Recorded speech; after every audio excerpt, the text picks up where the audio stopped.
Bea Alonso sa wakas ay binasag na nga ang katahimikan hinggil sa relasyon nila ng presidente ng Pure Gold na si Vincent Co.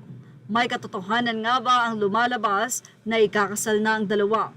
Sa kabila nga ng samot-saring video photos na lumalabas na magkasama sila Bea at sa lahat ng event ay talagang nandiyan kasama niya si Vincent Co pati na rin sa paglabas ng bansa.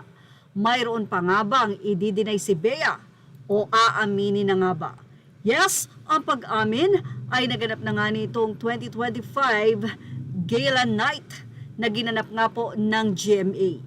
Inamin na nga sa wakas ng aktres na si Bea Alonso na siya ay in a relationship na sa president ng Pure Gold Prize Club na si Vincent Co. August 2 nang ginanap nga sa Marriott Hotel. Base sa nasabing report ng GMA News, ay exclusive nga nilang nakausap si Bea at ang sabi nga nito, yes, he is my boyfriend, but I like to keep things private dahil wala naman daw po siyang itinatago. Say pa ni Bea, I think it's very obvious that we're together and I am happy. I think that it's all I can share. Yan pa ang maunting pahayag ng nasabi ng aktres. Ganun man, maunti man ang pahayag, ay napakalaki naman ito para sa kanyang mga fans.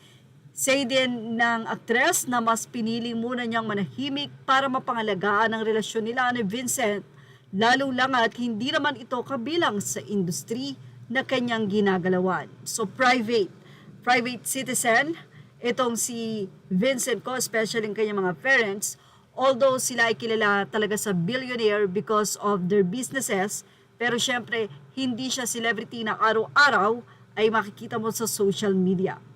Bagamat, laging nakikitang magkasama nga daw sina Bea at Vincent sa ilang mga events, ay hindi ibig sabihin daw noon ay showbiz na rin si Vincent Co.